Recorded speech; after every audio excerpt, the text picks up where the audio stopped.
हाय everyone. मैं Satyaprakash Vishwakarma biology tonic laboratory की तरफ से आप सभी का हार्दिक स्वागत, अभिनंदन और वंदन करता हूं। टीजीटी पीजीटी बायोलॉजी के इस सेशन में आप सभी का हार्दिक स्वागत है। आज हम सभी टीजीटी पीजीटी बायोलॉजी के सिलेबस के बारे में डिटेल्ड डिस्कशन करेंगे कि वास्तव में हमें टीजीटी पीजीटी बायोलॉजी में पढ़ना क्या है, कितना कंटेंट कवर करना है और उस कंटेंट को कवर करने में कितना वक्त लगेगा। इस सब के बारे में आपको संपूर्ण जानकारी जो है वो प्रोवाइड कराई जाएगी। तो शुरू करते हैं। Biology tonic laboratory TGT PGT विशेष करके बायोलॉजी एस्पिरेंट्स के लिए है। जल्द ही इसमें अन्य विषयों की भी क्लासेस शुरू की जाएंगी, लेकिन मेनली अभी बायोलॉजी की ही क्लासेस शुरू की जा रही हैं। तो जैसा कि हम जानते हैं कि बायोलॉजी में दो सब्जेक्ट आते हैं, एक जूलॉजी और एक बॉटनी। ठीक, तो हम क्रमवार डिस्कशन करेंगे जूलॉजी और बॉटनी के सिलेबस का। तो सबसे पहले हम टीजीटी और पीजीटी बायोलॉजी के एग्ज़ाम पैटर्न को समझते हैं। देखिए, एग्ज़ाम पैटर्न में वो चाहे टीजीटी की पोस्ट हो या पीजीटी की पोस्ट हो, ठीक, दोनों में अगर हम नंबर ऑफ़ क्वेश्चंस को देखें तो नंबर ऑफ़ क्वेश्चंस 125 यहाँ भी हैं और 125 यहाँ भी। ओवरऑल मार्क्स जो हैं वो यहाँ पर 500 के हैं और यहाँ पर 425 के हैं। ठीक, निगेटिव मार्किंग की बात करें तो निगेटिव मार्किंग जो है वो न तो टीजीटी में है और ना ही पीजीटी में है। ठीक, उसके बाद अगर हम चर्चा करें कि एक क्वेश्चन कितने मार्क का होता है, तो एक क्वेश्चन जो है वो आप चाहे टीजीटी में देखिए चाहे पीजीटी में देखिए, एक क्वेश्चन आपको टीजीटी में 4 मार्क्स का मिलेगा, जबकि पीजीटी में इसकी मार्किंग कम होती है। एक क्वेश्चन पर आपको 3.4 मार्क्स मिलते हैं। उसका रीज़न ये है कि पीजीटी में आपका इंटरव्यू की प्रोसेस भी शामिल होती है, साथ ही उसमें स्पेशल केसेज होते हैं। आपका पीएचडी हो गया है, बीएड हो गया, एमएड हो गया, तो उस बेसिस पर भी मार्क्स अलॉट होते हैं। आपको रिटन के बेसिस पे वहाँ पर जो है एक क्वेश्चन के 3.4 मार्क्स होते हैं पीजीटी में और टोटल मार्किंग 425 की होती है, जबकि टीजीटी में एक क्वेश्चन 4 मार्क का है और टोटल मार्किंग जो है कितने की होती है, 500 की होती है। ठीक, टाइम ड्यूरेशन की अगर आप बात करेंगे तो दोनों में आपको 2-2 आवर का वक्त दिया जाएगा। ठीक, वहीं अगर अब हम चर्चा करते हैं, देखिए पीजीटी में के बारे में मैं आपको क्लियर कर दूं कि पीजीटी जो है उसमें पीजीटी के एग्ज़ाम को आप 3 सेगमेंट में बांट सकते हैं। ठीक, एक रिटन एग्ज़ाम है, एक इंटरव्यू है और अगला है स्पेशल क्वालिफिकेशन। ठीक, रिटन एग्ज़ाम जैसा कि मैंने ऊपर ही आपको बताया कि 125 क्वेश्चन है और एक क्वेश्चन 3.4 मार्क का है, तो टोटल आपको 425 मार्क्स मिलते हैं। ठीक, यानी ओवरऑल मार्किंग का 85% मार्क्स जो है वो रिटन एग्ज़ाम पर बेस्ड है। फिर 50 मार्क्स जो है वो आपके साक्षात्कार पर बेस्ड है, अर्थात टोटल मार्किंग का लगभग 10% हिस्सा जो है वो इंटरव्यू पर आधारित है। और सबसे पहले इंटरव्यू आप तभी दे पाएंगे जब आप रिटन एग्ज़ाम में सेलेक्ट हो जाएंगे, रिटन एग्ज़ाम की जो मेरिट बनेगी। और जो फाइनल मेरिट बनती है उसमें आपको स्पेशल क्वालिफ़िकेशंस के भी नंबर दिए जाते हैं। इस ये टोटल 25 मार्क्स का है। ओवरऑल मार्किंग का 5% वेटेज इस पर क्या होता है, निर्धारित होता है। ठीक, जो यहाँ पर स्पेशल क्वालिफ़िकेशन मेंशन किया गया है पीजीटी के एग्ज़ाम में, तो पीजीटी के एग्ज़ाम में स्पेशल क्वालिफ़िकेशन का मतलब है कि अगर आपने पीएचडी की उपाधि प्राप्त की हुई है तो पीएचडी की उपाधि प्राप्त करने पर आपको जो है 2% अंक दिए जाएंगे इसके अतिरिक्त आपको अगर एमएड की उपाधि मिली हुई है तब भी आपको 2% अंक मिलेंगे, और इसके अतिरिक्त अगर बीएड की उपाधि है आपके पास तब फिर उसके आपको 1% अंक मिलेंगे। ठीक, इसके अतिरिक्त एक कैटेगरी और है कि अगर आपने किसी राष्ट्रीय स्तर की खेल कूद प्रतियोगिता में कुछ सर्टिफिकेट वगैरह हासिल किया तो इसमें भी 1% का कोटा निर्धारित किया गया है। ठीक, लेकिन ये जो स्पेशल क्वालिफिकेशन का क्राइटेरिया है ये सिर्फ पीजीटी में है। तो पीजीटी में हमने देखा कि वहाँ पर एग्ज़ाम का जो पैटर्न है वो रिटन एग्ज़ाम, इंटरव्यू और स्पेशल क्वालिफिकेशन में डिवाइड किया गया है। ठीक, अब हम आते हैं सिलेबस के डिस्कशन पर। सिलेबस के डिस्कशन में सबसे पहले हम टीजीटी के सिलेबस की बात करें। देखिए टीजीटी और पीजीटी बायोलॉजी का सिलेबस सिमिलर है, बस ये मतलब अपने अंडरस्टूड करने वाली बात है कि पीजीटी का सिलेबस जो है वो टीजीटी से एक्सटेंड कर जाएगा। भाई पीजीटी जो है प्रवक्ता लेवल की परीक्षा है ना, तो टीजीटी का पूरा सिलेबस पीजीटी में इंक्लूडेड है। एक्सेप्शन ये है कि कुछ एक्स्ट्रा टॉपिक पीजीटी में एक्सटेंड कर दिए गए। इसके अलावा कुछ जैसे फाइलम में आपकी स्पीसीज एक्सटेंड कर जाती हैं पीजीटी में, तो हम टीजीटी का सिलेबस डिस्कस करेंगे। फिर पीजीटी में क्या चीज़ें एक्सटेंड हुई हैं हम उनके बारे में भी डिटेल्ड चर्चा करेंगे। ठीक, तो सबसे पहले हम उन टॉपिकों के बारे में चर्चा करते हैं जो कि जूलॉजी से रिलेट करती हैं। ठीक, तो अगर हम जूलॉजी के टॉपिक्स की बात करें तो उसमें पहला टॉपिक आता है आपका बायोकेमिस्ट्री। ठीक, बायोकेमिस्ट्री में आपको कार्बोहाइड्रेट पढ़ना है, प्रोटीन पढ़ना है, फैट पढ़ना है, एंजाइम पढ़ना है, characteristic and classification of hormones पढ़ना है। ठीक, और ये पूरा सेगमेंट लगभग 10 घंटे का समय लगेगा इसको ओवरऑल ख़त्म करने में। ठीक, बायोकेमिस्ट्री के बाद हम अगले टॉपिक की बात करें। अगला टॉपिक ह्यूमन फिजियोलॉजी है। ह्यूमन फिजियोलॉजी मैं आपको बता दूं एक पसंदीदा टॉपिकों में से एक है, वो चाहे टीजीटी का हो चाहे पीजीटी का हो। यहाँ से मान के चलिए कि आपको 4 से 5 क्वेश्चन मिलेंगे ही मिलेंगे। ह्यूमन फिजियोलॉजी में सबसे पहला जो टॉपिक है वो डाइजेशन है, फिर रेस्पायरेशन है, फिर सर्कुलेटरी सिस्टम है। सर्कुलेटरी सिस्टम के अंदर ही ब्लड भी आ जाता है, एक्सक्रीशन है, नर्वस सिस्टम है, साथ ही कंडक्शन थ्रू नर्वस सिस्टम है। इस बात को समझिएगा कि आपको नर्वस सिस्टम पढ़ना है, साथ ही ये भी पढ़ना है कि किस तरीके से नर्व का कंडक्शन होता है बॉडी में एक नर्व से दूसरे नर्व तक। साथ ही आपको एंडोक्राइन सिस्टम भी पढ़ना है। ठीक, तो ये ह्यूमन फिजियोलॉजी का, इसको टोटल लगभग 20 घंटे का समय लगेगा इसको कवर करने में। अगला टॉपिक अगर हम देखें तो अगला टॉपिक एनिमल टैक्सोनॉमी का है। एनिमल टैक्सोनॉमी के बारे में अगर हम चर्चा करें तो इसमें classification, habit and habitat, structure and life cycle of following representative of different phylum. देखिए जंतु वर्गीकरण की अगर हम चर्चा करें तो जंतु वर्गीकरण जो है वो अपने आप में एक वास्ट टॉपिक है। ठीक, क्योंकि जितने भी एनिमल्स हैं आपके ऑन द अर्थ उनको डिफरेंट फाइलम में डिवाइड किया गया है, तो उसी में से हमें डिफरेंट फाइलम की कुछ स्पीसीज के बारे में पढ़ना है। टीजीटी में जितनी स्पीसीज है पीजीटी में 1 या 2 स्पीसीज क्या कर दी गई हैं, एक्सटेंड कर दी गई हैं। ठीक, तो सबसे पहले हम बात करें फाइलम प्रोटोजोआ की।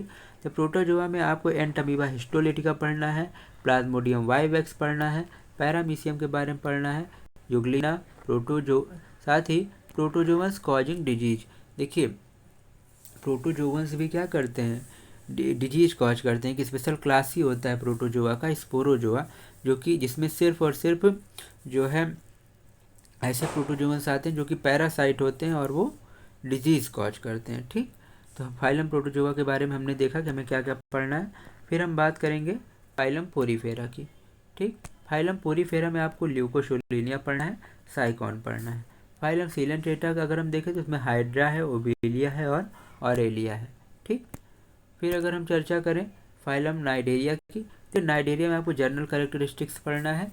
नाइडेरिया से बेसिकली आपको 1 या 2 सवाल मिल भी सकते हैं, नहीं भी मिल सकते हैं।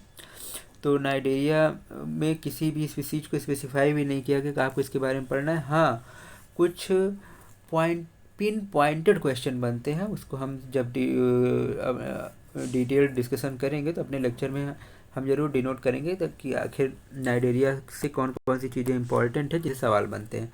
फाइलम प्लेटीहेलमिन्थीज की बात करें तो आपको फैस्क्यूला पढ़ना है, टीनिया पढ़ना है, स्कैरिस पढ़ना है, साथ ही डिजीज कॉज्ड बाय हेलमिन्थ। ठीक। फिर फाइलम एनलिडा की बात करें तो एनलिडा के केस में आपको सबसे पहले आपको नेरिस के बारे में पढ़ना है, फ्रेटिमा पॉस्थ्यूमा केचुआ के बारे में, हेरोडीनिया जोग के बारे में पढ़ना है।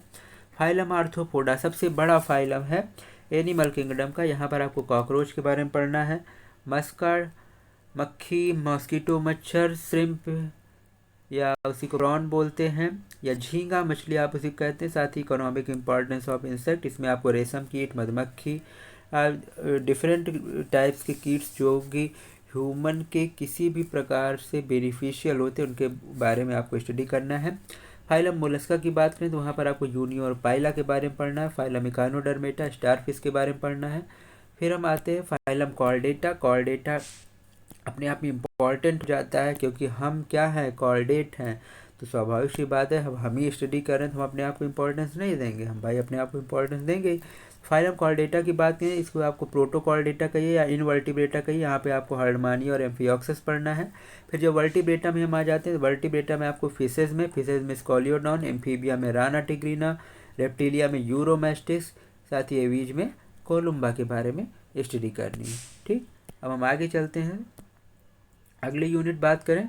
साथ ही हाँ, इस पूरे एनिमल टैक्सोनॉमी को अगर हम कवर करेंगे तो ज़्यादा वक्त नहीं लगेगा, लगभग 8 घंटे में हम इसको पूरा फिनिश कर सकते हैं। ठीक। फिर हम आगे चलते हैं, अगला है इवोल्यूशन। अगला चैप्टर है, 4th यूनिट क्या है, जूलॉजी की इवोल्यूशन है। इवोल्यूशन में जो है, इवोल्यूशन अपने न केवल प्लांट किंगडम में बल्कि एनिमल किंगडम में दोनों में जो है इम्पॉर्टेंस रखता है, क्योंकि इसमें जो थ्योरीज दी गई हैं लैमार्क की, डार्विन की, वो न केवल प्लांट की इवोल्यूशन को डिनोट करती हैं, साथ ही ह्यूमन बीइंग के या एनिमल के भी इवोल्यूशन को डिनोट करती हैं। इवोल्यूशन की अगर हम बात करें, सबसे पहले आपको एविडेंसेज ऑफ डेवलपमेंट बताने, किस मतलब जो डेवलपमेंट हुए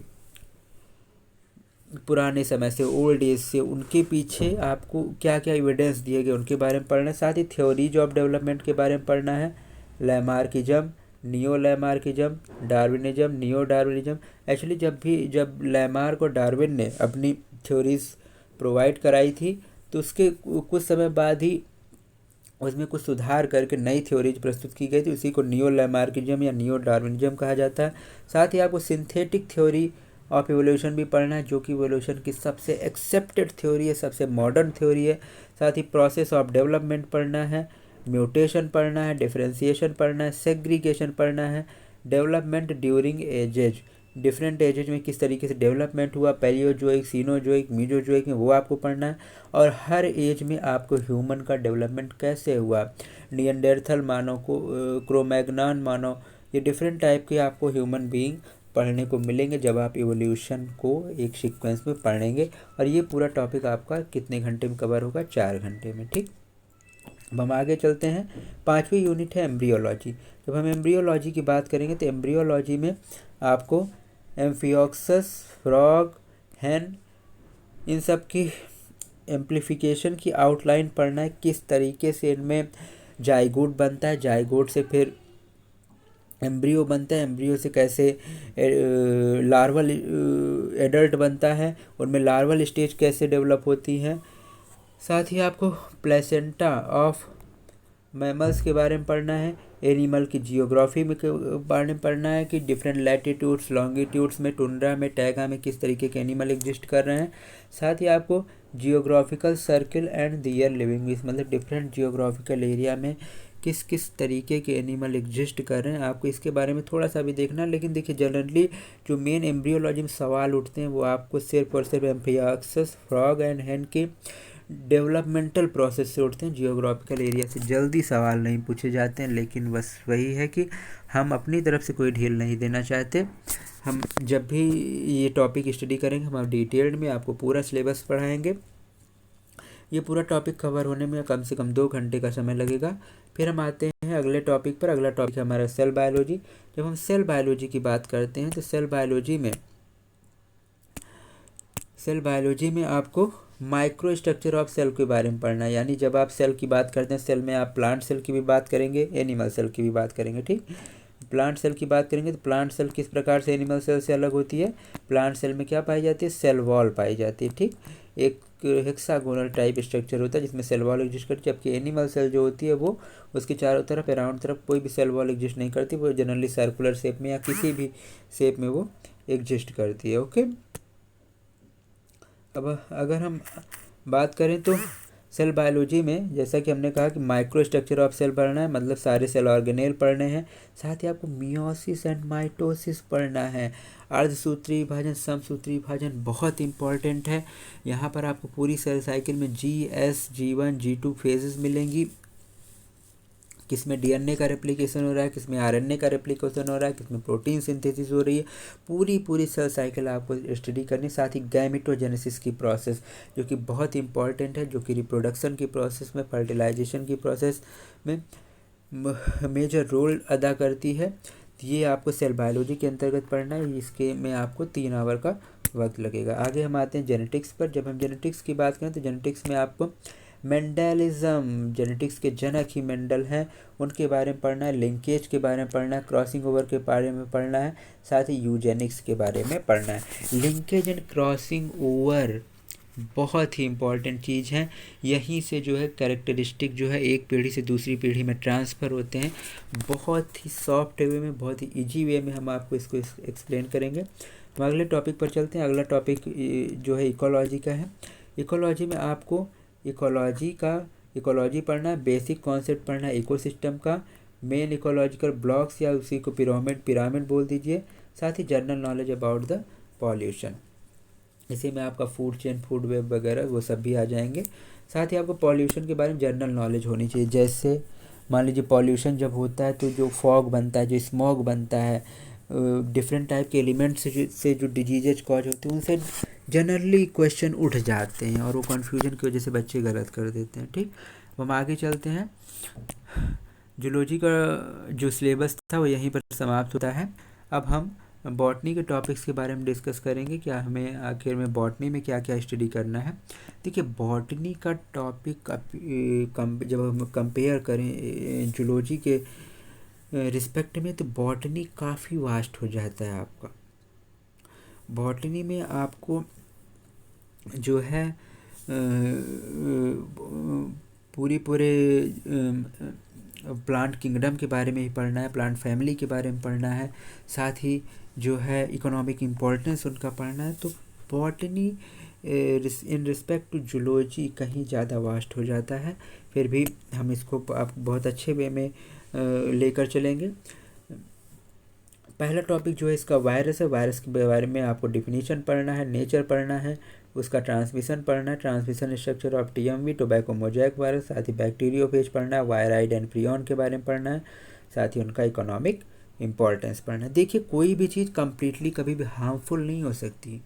बैक्टीरियोफेज वायरस बैक्टीरिया को किल करने के काम आते हैं। तो हर एक चीज़ के फ़ायदे भी हैं और नुकसान भी हैं, उसको हम काफ़ी अच्छे से डील करेंगे जब हम इकोनॉमिक इम्पॉर्टेंस पढ़ेंगे वायरसेस का। अब हम अगले टॉपिक पर चलते हैं। अगला टॉपिक बैक्टीरिया है। जब हम बैक्टीरिया की बात करेंगे तो बैक्टीरिया में आपको स्ट्रक्चर ऑफ बैक्टीरियल सेल पढ़ना है, न्यूट्रिशन पढ़ना है, रिप्रोडक्शन पढ़ना है और उनका इकोनॉमिक इम्पॉर्टेंस पढ़ना है। अगला टॉपिक चलते हैं फंजाई। देखिए, फंजाई में जो है आपको डील करना है जनरल कैरेक्टर्स फंजाई के, structure, nutrition, reproduction and economic importance of fungi, classification Alexopoulos and Mims के अकॉर्डिंग, जो कि उन्होंने 1979 में दिया था। Characteristic feature of different classes, structure and life cycle of Rhizopus, Pythium, Albugo, Aspergillus, Agaricus, Puccinia, Ustilago and Alternaria. इस बात को बहुत गौर करिएगा कि जब भी आप फंजाई को स्टडी करें या किसी भी प्लांट किंगडम को स्टडी करें, उसमें जो इंडिविजुअल जीनस दिए गए हैं वो अपने आप में बहुत इंपॉर्टेंट हो जाते हैं। उनके लाइफ साइकिल, उनका स्ट्रक्चर बहुत ही इंपॉर्टेंट हो जाता है, उनका क्लासिफिकेशन बहुत इंपॉर्टेंट हो जाता है। हम इसको बहुत ही सॉफ्ट वे में लेके चलेंगे, इजी वे में लेके चलेंगे, ट्रिक्स के साथ लेके चलेंगे ताकि आपको मेमोराइज करने में आसानी हो। इसको ख़त्म करने में आपको कम से कम जो है 6 आवर का वक्त लगेगा। अब अगर हम आगे चलें तो अगला टॉपिक है बॉटनी एल्गी का। तो एल्गी में देखिए स्टार्टिंग सबकी वही है कि सबको आपको शुरुआत में जनरल कैरेक्टर के बारे में पढ़ना है, क्लासिफिकेशन के बारे में पढ़ना है, कैरेक्टरिस्टिक फीचर और डिफरेंट क्लासेज के बारे में पढ़ना है, एल्गी पिगमेंट्स के बारे में पढ़ना है, क्रोमेटोफोर। देखिए एल्गी में ब्रू ग्रीन एल्गी क्या करता है, फोटोसिंथेसिस करता है, तो उसमें क्लोरोफिल नहीं होता, क्रोमेटोफोर पाए जाते हैं जिनमें ग्रीन पिगमेंट एग्जिस्ट करता है। तो उनकी वजह से वो क्या करते हैं, फोटोसिंथेसिस करते हैं। क्लोरोफाइटा में कुछ एल्गी होते हैं जिनमें क्लोरोफिल एग्जिस्ट करता है। तो हम इन सब के बारे में डिटेल हिस्ट्री करेंगे कि जैसे क्लोरोफाइसी है, साइनोफाइसी है, रोडोफाइसी है, इसमें कौन कौन सा पिगमेंट पाया जा रहा है, किसमें कौन कौन सा जो है स्टोर्ड फूड है, सब के बारे में हम डिटेल हिस्ट्री करेंगे। इसके अलावा हम इकोनॉमिक इंपॉर्टेंस ऑफ एल्गी के भी बारे में जानेंगे, structure and life cycle of Chlamydomonas, Volvox, Oedogonium, Vaucheria, Chara, Ectocarpus, Batrachospermum, Polysiphonia और ब्लू ग्रीन एल्गी में नॉस्टॉक एंड एराबिनाई। तो कुल मिलाकर के ये भी एक वास्ट टॉपिक हो जाता है, हम इसको 9 घंटे के अंदर कवर करेंगे। हम आगे चलते हैं लाइकेन। जब हम लाइकेन की बात करते हैं, लाइकेन जो है एल्गी एंड फंजाई के बीच की, एल्गी एंड फंजाई का क्या है, एसोसिएशन है। यहाँ पर लाइकेन के फॉर्म में एल्गी और फंजाई दोनों साथ साथ रहते हैं। यहाँ पर आपको उसका नेचर हिस्ट्री करना है, टाइप हिस्ट्री करना है, स्ट्रक्चर हिस्ट्री करना है, रिप्रोडक्शन एंड इकोनॉमिक इम्पोर्टेंस क्या करना है, स्टडी करना है। ओके, अब हम चलते हैं अगले किंगडम पर जो कि है ब्रायोफाइटा। देखिए जब हम ब्रायोफाइटा की बात करते हैं तो ब्रायोफाइटा में आपको उसका जनरल कैरेक्टर पढ़ना है, क्लासिफिकेशन पढ़ना है, characteristic feature of different classes पढ़ने हैं, रिप्रोडक्शन एंड इकोनॉमिक इम्पोर्टेंस पढ़ना है ब्रायोफाइटा का। साथ ही जो जीनस है, structure and life cycle of Riccia, Marchantia, Anthoceros and Funaria. यहाँ पर एक जीनस जो है छिपा हुआ है, सारगाशम के बारे में भी आपको पढ़ना है, लेकिन बस वही को मेंशन नहीं किया गया, लेकिन क्वेश्चन उससे उठ जाते हैं, इसलिए हम आपको जो है उसके बारे में बता रहे हैं। अगला जो प्लांट किंगडम है वो पीटेरिडोफाइटा है। इवन हाँ इसमें ब्रायोफाइटा में पेलिया और पोरेला से भी सवाल पूछे गए हैं, हमने प्रैक्टिस सेट में उसके क्वेश्चंस देखे हैं। इवन वो सिलेबस में मेंशन नहीं है, लेकिन देखिए अगर वो जीनस सिलेबस में मेंशन नहीं है लेकिन तब भी आप उससे अवेयर रहने की ज़रूरत है, क्योंकि यहाँ पर एक टर्म लिखा हुआ है classification, characteristic feature of different classes. तो जब आप क्लासिफिकेशन के बारे में स्टडी करते हैं तो वहाँ पर आप किसी भी जीनस को इग्नोर नहीं कर सकते। हम आपसे वादा करते हैं कि हम आपको इतना डेप्थ में लेकर चलेंगे कि आपसे एक भी सवाल TGT, PGT, LT grade biology का नहीं छूटेगा। फिर हम आते हैं टेरिडोफाइटा पर। टेरिडोफाइटा की बात करें तो टेरिडोफाइटा में आपको जो है टेरिडोफाइटा में आपको जनरल कैरेक्टर पढ़ने हैं, क्लासिफिकेशन पढ़ना है, characteristic feature of different classes, reproduction and economic importance of reproduction and structure and reproduction and economic importance of, यहाँ पर पीटेरिडोफाइटा होगा, ब्रायोफाइटा लिख गया है। पीटेरिडोफाइटा के बारे में आपको क्या करना है, स्टडी करना है। साथ ही structure and life cycle of Lycopodium पढ़ना है, सिलेजिनेला पढ़ना है, इक्विसिटम पढ़ना है, मार्सिलिया पढ़ना है। और एक बहुत ही इम्पॉर्टेंट चीज़ है जो कि टेरिडोफाइटा की जान है एक तरीके से, वो है हेट्रोस्पोरी एंड सीड हैबिट। ये कहीं ना कहीं टेरिडोफाइटा को अपने आप में यूनिक बनाती है। ठीक, इसके अलावा एक चीज़ इसमें और ऐड करिएगा कि आपको स्टीलर, वेट अ सेकेंड, इसमें आपको एक चीज़ और पढ़ना है जिसे आप स्टीलर सिस्टम कहते हैं, वो मैं इसमें डिनोट करना भूल गया हूँ। आपको स्टीलर सिस्टम टेरिडोफाइटा का बहुत इंपॉर्टेंट होता है, वो आपको पढ़ना है। फिर हम आते हैं जिम्नोस्पर्म के बारे में। जब हम जिम्नोस्पर्म की बात करेंगे, जिम्नोस्पर्म में आपको जनरल कैरेक्टर के बारे में पढ़ना है, एफिनिटीज़ के बारे में पढ़ना है, उनकी life cycle, classification, characteristic feature of different classes, जिनका डिस्ट्रीब्यूशन पढ़ना है, इकोनॉमिक इम्पोर्टेंस पढ़ना है, साथ ही structure and life cycle of Cycas, Pinus and Ephedra. 3 ही जीनस हैं। और लेकिन इनके बारे में बहुत ही डेप्थ में आपको स्टडी करनी होगी। फिर हम आते हैं पैलियोबॉटनी पर। पैलियोबॉटनी की बात करें तो इसमें आपको फॉसिल के बारे में पढ़ना है, फॉसिल के बारे में पढ़ना है, फॉसिलाइजेशन के बारे में पढ़ना है, जियोलॉजिकल टाइम स्केल के बारे में पढ़ना है, उसका इम्पोर्टेंस पढ़ना है, साथ ही स्ट्रक्चर एंड रिप्रोडक्शन ऑफ रायनिया। देखिए रायनिया का प्रयोग पैलियोबॉटनी में सबसे ज़्यादा किया गया फॉसिल को एक्सप्लेन करने के लिए। तो इसमें रायनिया है, फिर कुक्सोनिया है, रायनियोफाइटॉन है। हम आपको हर एक के बारे में डिटेल से डिस्कस करेंगे। फिर आते हैं टैक्सोनॉमी ऑफ एंजियोस्पर्म पर। देखिए एंजियोस्पर्म की बात करें तो ये बहुत ही वास्ट टॉपिक है, लगभग आप देख रहे हैं 20 घंटे का टाइम ये कवर कर रहा है। तो लेकिन आपको चिंता करने की कोई ज़रूरत नहीं है। टैक्सोनॉमी ऑफ एंजियोस्पर्म की बात करें, सबसे पहले आपको बायोनॉमियल नॉमेनक्लेचर पढ़ना है, बेंथम एंड हुकर का क्लासिफिकेशन पढ़ना है। फिर इम्पॉर्टेंट बोटेनिकल गार्डन के बारे में, हर्बेरिया के बारे में, फिर distinguishing feature of different family जिनके बारे में आपको पढ़ना है। मैं आपको एक एक फैमिली के बारे में डिनोट करना हूँ कि आपको कौन कौन सी फैमिलीज को जो है लेकर के चलना है। तो देखिए आपको जो जो फैमिली लेके चलना है उसमें पहली रैननकुलेसी है, फिर पेपरवेसी है, ब्रेसिकेसी है, मालवेसी है, फैबेसी है, रोजेसी है, कुकरबिटेसी है, एपिएसी है, एस्टेरेसी है, रूबिएसी है, एपोसाइनेसी है, सोलेनेसी है, कैंथेसी है, लेमिएसी है, यूफोर्बिएसी है, लिलिएसी है, साथ में प्रोएसी या ग्रैमिनी फैमिली है। देखिए इतनी सारी फैमिलीज हैं, लेकिन इसमें जो इम्पोर्टेंट चीज़ें आती हैं उसमें ये नहीं कि आपको पूरा फैमिली का to the point characteristic feature रट करके जाना है। हाँ, आपको यूनिक फीचर्स जो है फैमिलीज के याद रखने होंगे। जैसे बेसल प्लाजेंटेशन होता है कंपोजिटी में, तो इसी तरीके से आपको हर एक का करेक्टरिस्टिक फ़ीचर याद करना है, उसका फार्मूला समझ के रखना है। जनरली जो भी क्वेश्चंस बनते हैं वो आपके यहीं से बनते हैं। फिर हम आगे बढ़ते हैं, उसमें है अगला टॉपिक एनाटॉमी ऑफ एंजियोस्पर्म। जब हम एनाटॉमी ऑफ एंजियोस्पर्म की बात करेंगे तो ये लगभग 15 घंटे का टॉपिक है। इसमें टिश्यू एंड टिश्यू सिस्टम के बारे में पढ़ना है। एंजियोस्पर्म की एंजियोस्पर्म में आपको एनॉमलस सेकेंडरी ग्रोथ भी देखने को मिलती है, कहीं पर कॉर्टिकल वैस्कुलर बंडल में देखने को मिलते हैं, कहीं पर इन्वर्टेड मिलते हैं। आपको एनाटॉमी ऑफ रूट के बारे में, स्टेम के बारे में, anatomy of Tinospora, Dracaena stem, Bignonia stem, Boerhaavia stem and Nyctanthes, जितने भी जीनस आपको लिखे हुए मिल रहे हैं, टीनोस्पोरा, ड्रेसिना, बिग्नोनिया, बोरहैविया, निक्टेंथस, सब में कोई ना कोई एक्सेप्शन के रूप में कैरेक्टरिस्टिक फीचर पाए जाते हैं, जिनको हम डिटेल में डिस्कस करेंगे।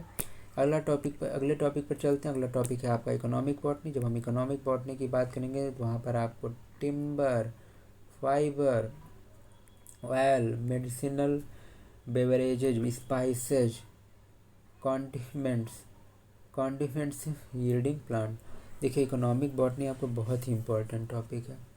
वहाँ पर आपको कहाँ से टिम्बर मिल रहा है, फाइबर मिल रहा है, ऑयल मिल रहा है, कहाँ से मसाले मिल रहे हैं, कहाँ से बेवरेजेज मिल रहे हैं, आपको हर एक के बारे में डिटेल्ड स्टडी करनी है।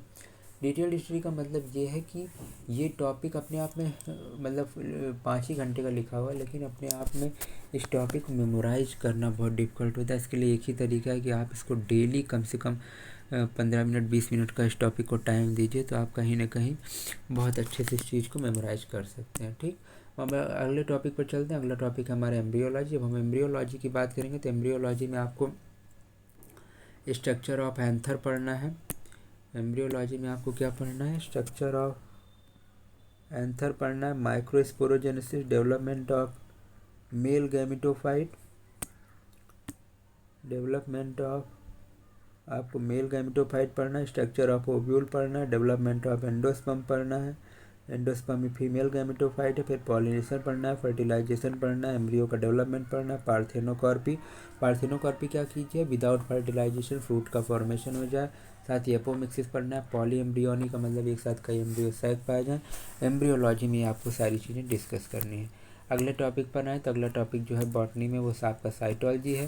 साइटोलॉजी में आपको ultra structure of plant cell पढ़ना है with their typical cell organelle, यानी आप इसमें आपका mitochondria, chloroplast, Golgi body, lysosome, ribosome, DNA, RNA, सारी चीज़ें इसमें इंक्लूड हो जाएंगी। साथ ही आपको सेल डिवीजन और सेल साइकिल तो पढ़ना ही पढ़ना है। फिर हम आते हैं जेनेटिक्स पर। जब हम जेनेटिक्स की बात करेंगे, जेनेटिक्स में आपको जो चीज़ें पढ़नी है वो है आपको क्रोमोजोम का स्ट्रक्चर पढ़ना है, क्रोमोजोमल एबरेशन के बारे में पढ़ना है, लॉ ऑफ इनहेरिटेंस के बारे में पढ़ना है, जीन इंटरेक्शन के बारे में पढ़ना है, लिंकेज और क्रॉसिंग ओवर के बारे में पढ़ना है, साथ ही म्यूटेशन और पॉलीप्लॉइडी के बारे में भी स्टडी करनी है। प्लांट फिजियोलॉजी की बात करें तो प्लांट फिजियोलॉजी अपने आप में एक बड़ा टॉपिक है। ये लगभग 16 घंटे का टाइम लेता है, बहुत ही फेवरेट टॉपिक है टीजीटी पीजीटी का। आपको क्वेश्चन पक्का देखने को मिलेंगे, चाहे आप जिस ईयर का पेपर उठा लीजिए। इसमें आपको वाटर एब्जॉर्प्शन के बारे में, एसेंट ऑफ सैप के बारे में, ट्रांसपायरेशन के बारे में, मिनरल के बारे में, न्यूट्रिशन के बारे में, डेफिशिएंसी के बारे में, photosynthesis, respiration, phytohormone, vernalization, seed germination, dormancy, nitrogen cycle and photoperiodism, इन सब के बारे में आपको डेप्थ में स्टडी करनी है। बायोकेमिस्ट्री की बात करें तो ये टॉपिक जूलॉजी में भी है, बॉटनी में भी है। हम एक इस टॉपिक को एक ही जगह स्टडी करेंगे, लेकिन इतने डेप्थ में करेंगे कि आपका बॉटनी जूलॉजी दोनों में टॉपिक कवर हो जाएगा। आपको इसमें क्लासिफिकेशन पढ़ना है, प्रॉपर्टीज पढ़नी है, biological role of carbohydrate, protein, lipid, nucleic acid and enzyme के बारे में स्टडी करना है। फिर हम आते हैं इन्वायरमेंटल बॉटनी पर। जब हम इन्वायरमेंटल बॉटनी की बात करते हैं तो वहाँ पर आपको इन्वायरमेंटल फैक्टर के बारे में पढ़ना है, इकोसिस्टम के बारे में पढ़ना है, सॉइल कंजर्वेशन के बारे में पढ़ना है, इकोलॉजिकल एडेप्टेशन के बारे में पढ़ना है, इकोलॉजिकल पिरामिड पढ़ने, food chain, food web, plant succession, pollution, plant communities, biodiversity and in Situ and ex situ conservation के बारे में आपको स्टडी करनी है। ये लगभग 12 घंटे का टॉपिक है। फिर हम प्लांट पैथोलॉजी की बात करें तो प्लांट पैथोलॉजी में आपको देखिए, प्लांट पैथोलॉजी टॉपिक आपका जैसे जैसे हम आपको प्लांट किंगडम पढ़ाते जाएंगे वैसे वैसे कवर होता जाएगा। बस ये है कि प्लांट पैथोलॉजी में हम आपको वो सारी चीज़ें जोड़ करके एक साथ समराइज कर देंगे। देखिए यहाँ पर आपको पढ़ना क्या है, general symptoms of bacterial, fungal and viral disease. तो जब भी हम बैक्टीरिया, फंजाई एंड वायरस के बारे में स्टडी करेंगे हम वहीं पर इस चीज़ को डिस्कस कर लेंगे।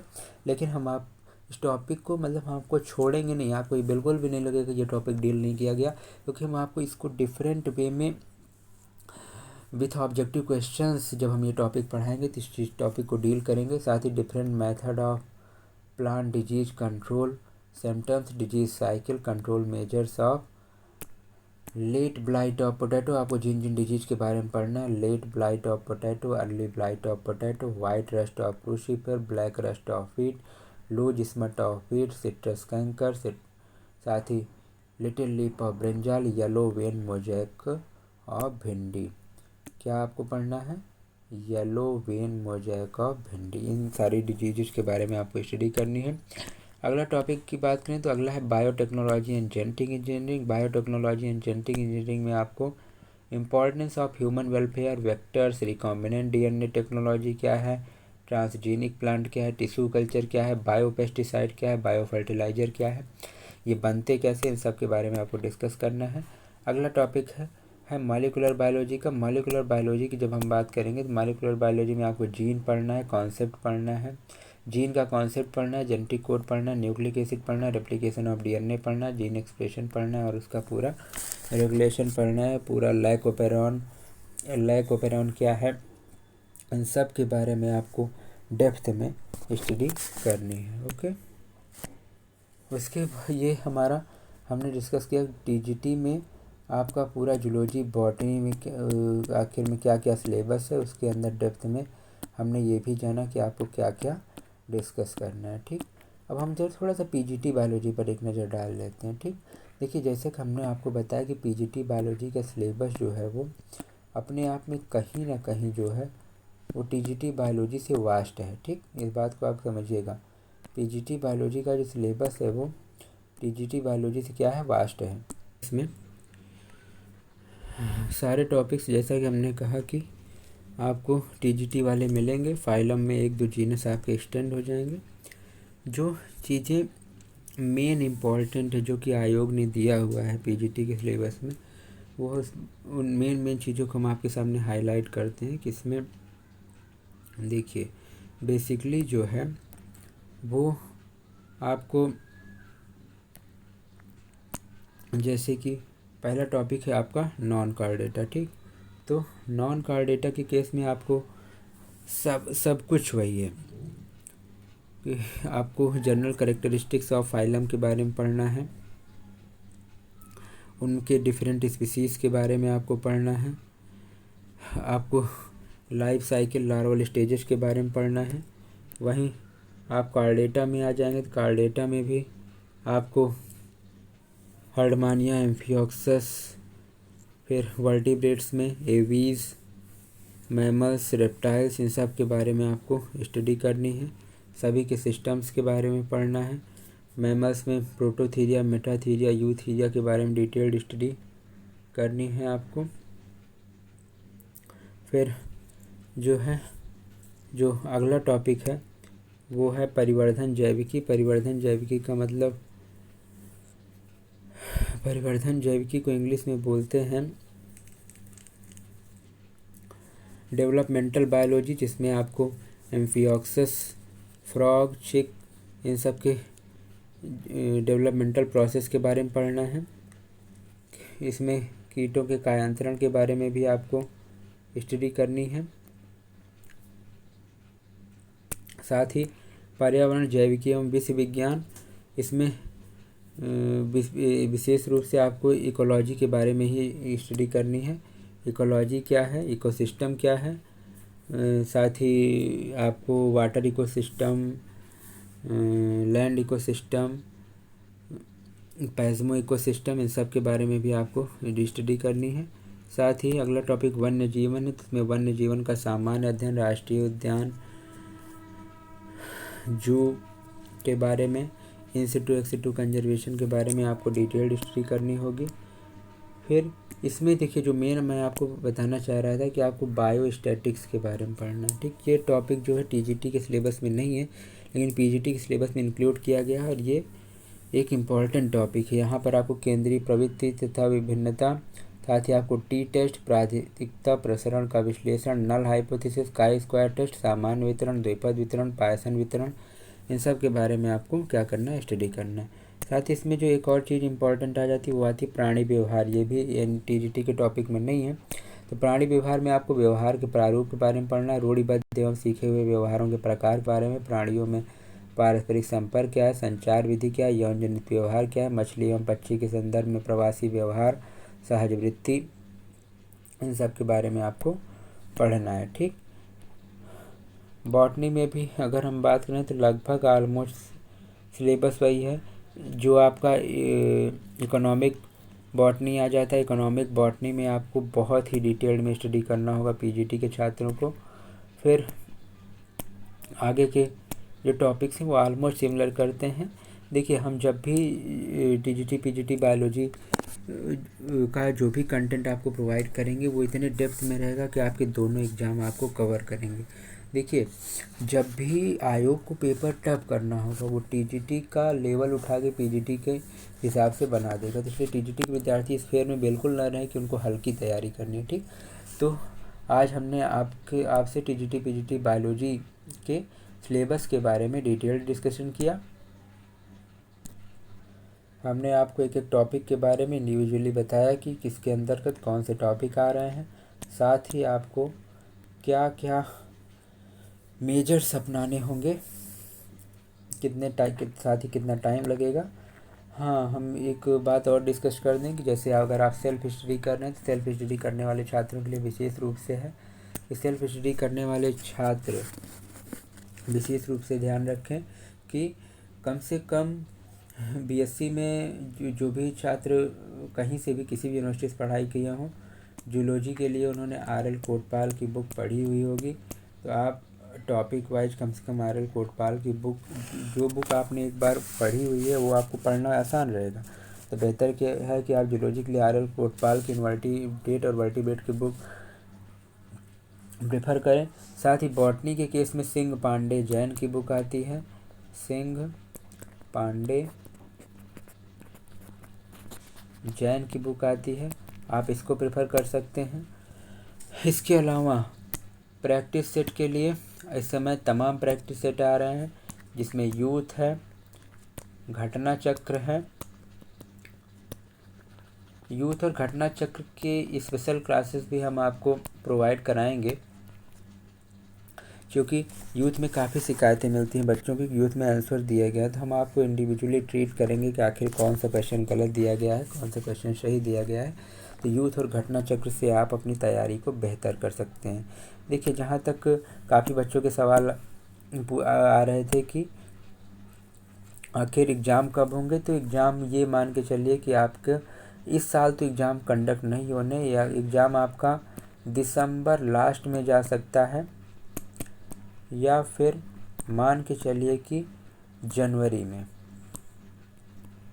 ठीक, लेकिन आप जो है अपनी तैयारी को बिल्कुल ढील नहीं देंगे। आपको इतना परफेक्ट तैयारी करके रखना है कितनी कम सीटों में भी आप अपनी एक सीट कंफर्म कर सकें। तो बायोलॉजी टॉनिक लेबोरेटरी की तरफ से आप सभी छात्र छात्राओं को और ढेर सारी शुभकामनाएं हैं। हमेशा मोटिवेटेड रहिए और हमेशा सकारात्मक सोचिए, अच्छा सोचिए। हम आपके लिए टीजीटी पीजीटी बायोलॉजी का पूरे सिलेबस का फ्री कंटेंट लेकर आ रहे हैं। बहुत ही जल्दी आपको एग्ज़ाम के पहले सारा सिलेबस आपको कवर कर दिया जाएगा। आप सभी को ढेर सारी शुभकामनाएं। ऐसे ही हंसते रहिए, मुस्कुराते रहिए। जय हिंद, जय भारत।